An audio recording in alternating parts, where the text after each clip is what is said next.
Twelfth class की physics के chapter number 11 के न्यूमेरिकल हम कंप्लीट कर रहे हैं और न्यूमेरिकल की इस सीरीज में बढ़ते हैं आगे और जिसमें आज हम कंप्लीट करने वाले हैं इसका क्वेश्चन नंबर 11 यानी विकिरण तथा द्रव्य की द्वैत प्रकृति वाला जो अपना चैप्टर है, जिसमें कि एक क्वेश्चन आपके बोर्ड के एग्जाम में आने वाला है क्योंकि 3 नंबर का जो क्वेश्चन इसमें बनेगा ब्लूप्रिंट के हिसाब से उसमें एक क्वेश्चन आपके न्यूमेरिकल ही रहने वाला है।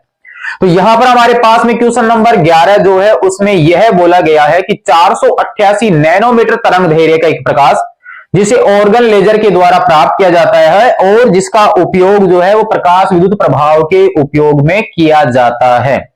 यहां पर नेक्स्ट में यह बोला गया है कि इस प्रकाश को जब किसी उत्सर्जक पर आपतित किया जाता है, यानी यहां पर जो ये लेजर से प्रकाश उत्सर्जित हो रहा है 488 नैनोमीटर तरंग दैर्घ्य का, इसे किसी उत्सर्जक पर आपतित किया जाता है, तब उत्सर्जित जो इलेक्ट्रॉन है जिन्हें कि प्रकाशिक इलेक्ट्रॉन कहते हैं, उनका निरोधी विभव हमें यहां पर दिया गया 0.38 वोल्ट। तो हमें यह पूछा गया है कि उस उत्सर्जक पदार्थ का कार्यफलन क्या है। हमें यहां पर दिया गया है एक तो वेवलेंथ का मान, तरंग दैर्घ्य हमें दी गई है जिसे हम यहां पर लैम्डा से दर्शा देते हैं, मान इसका है 488 नैनोमीटर। यहां पर नैनो को आप हटा दीजिए तो हमारे पास में क्या हो जाएगा 488 गुणा 10 की पावर -9 मीटर। साथ में हमें दिया गया निरोधी विभव जिसे हम दर्शा देते हैं V नोट से, मान अपने पास में है 0.38 वोल्ट और हमें पूछा गया कार्यफलन का मान यानी फाई नोट का मान। क्योंकि फाई नोट जो है वो तो एनर्जी से रिलेटेड है जबकि हमें यहां पर वेवलेंथ दी गई है, इसका मतलब वेवलेंथ को आपको एनर्जी के टर्म्स में चेंज करना पड़ेगा और एनर्जी के रूप में हमारे पास में होता है E बराबर H न्यू। न्यू की जगह हम पुट कर देंगे C अपॉन लैम्डा। तो यहां पर निरोधी विभव भी है और निरोधी विभव जो है वो रियल में अधिकतम गतिज ऊर्जा का मापक होता है, यानी हमें कार्यफलन का मान पूछा गया है। निरोधी विभव के हिसाब से गतिज ऊर्जा हमें मिल जाएगी और लैम्डा से हमें मिल जाएगा आपतित प्रकाश की ऊर्जा। तो इसका मतलब हमारे पास ये सभी जो पॉइंट हमारे पास में है वो सब के सब एनर्जी से रिलेटेड है, जो कि यहां पर लागू करने वाला है आइंस्टीन का प्रकाश विद्युत समीकरण। तो यहां से हम हल करेंगे आइंस्टीन के प्रकाश विद्युत समीकरण से। आइंस्टीन के प्रकाश विद्युत समीकरण से, प्रकाश विद्युत समीकरण से उसका यूज हम करेंगे जिसके अनुसार हमारे पास में है कि मैक्सिमम बराबर आपतित फोटोन की ऊर्जा माइनस हमारे पास में आ जाएगा कार्यफलन, क्योंकि जितनी ऊर्जा आपतित होती है उसमें से कुछ ऊर्जा तो इलेक्ट्रॉन को उत्सर्जित करने में खर्च हो जाती है जो कि हमारे पास में कार्यफलन, और शेष ऊर्जा जो है वो इलेक्ट्रॉनों को गतिज ऊर्जा प्रदान करती है।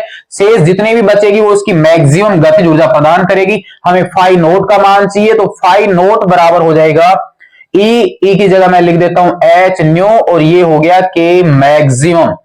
के मैक्सिमम है नहीं लेकिन निरोधी विभव दिया गया है जिसे अंतक वोल्टा कहते हैं, इसका मान अपने पास में होता है ईवी नोट। अब H न्यू अपने पास में है नहीं लेकिन इसको हम चेंज कर लेते हैं H C upon lambda E और V नोट। अब देखिए आप राइट हैंड साइड में जो भी राशि आपको दिख रही है उन सब के मान अब आपके पास में अवेलेबल हैं। दो ही मान हमें दिए गए हैं वैसे तो, लेकिन अब अपने पास में बाकी जितने भी मान है वो हमें पहले से ज्ञात हैं। मान रखना है और हल करना है और अब आपके पास कुछ भी यहां पर बचा नहीं है। यहां से H का मान हम जानते हैं 6.63 गुणा 10 की पावर -34। आप चाहो तो यहां पर H और C को पहले से ही हल कर लीजिए और डायरेक्ट आप इसका आंसर लिख सकते हैं क्योंकि हमारे पास ये मान फिक्स हो जाता है। यहां से हमारे पास में आ जाएगा 3 गुणा 10 की पावर 8 और लैम्डा हमें यहां पर दिया गया है 488 गुणा 10 की पावर -9। ई का मान हम जानते हैं इलेक्ट्रॉन का आवेश है और मान है 1.6 गुणा 10 की पावर -19 गुणा में हमारे पास में है V नोट अंतक वोल्टा 0.38। अब हमें यहां पर देखिए 6.63 को गुणा कर लीजिए आप 3 से, जो कि परमानेंट अपने पास में आ जाता है इसका आंसर।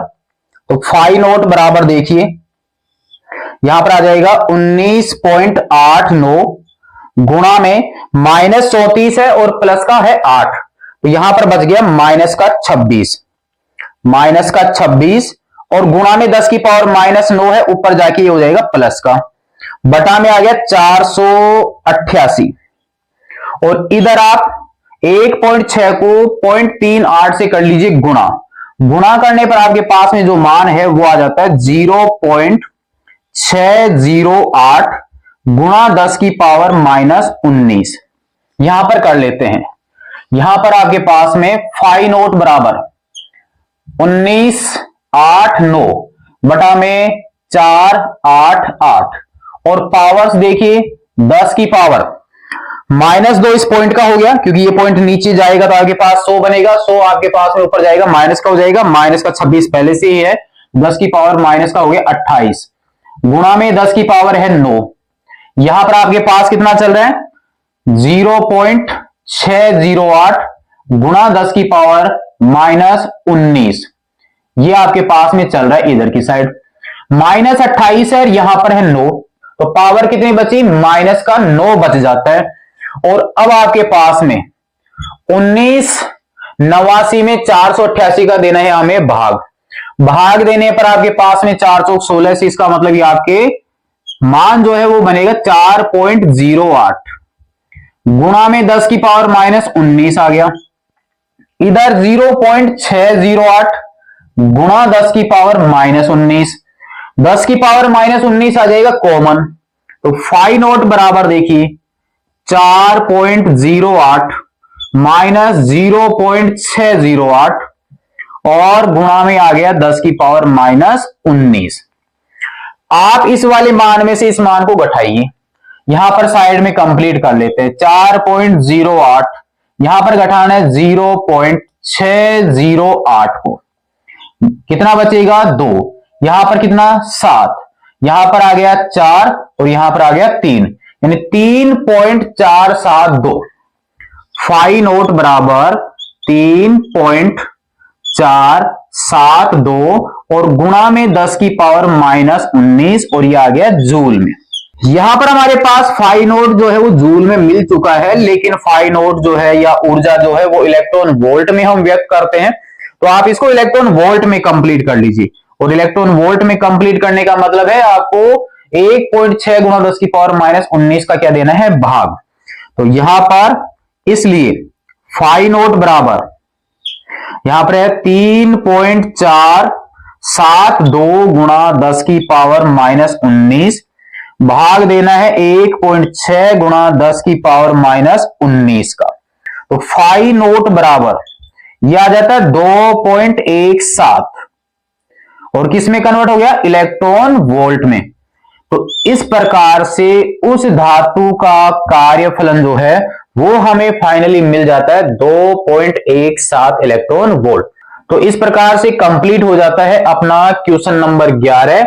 नोट कर लीजिए, फिर भी यदि कोई समस्या हो तो आप कमेंट्स में जरूर से बताइए, समझ में आ रहा है अथवा नहीं यह भी आप कमेंट्स में जरूर से बताइए। नेक्स्ट में देखेंगे अब हम इसका क्वेश्चन नंबर 12। तब तक के लिए धन्यवाद।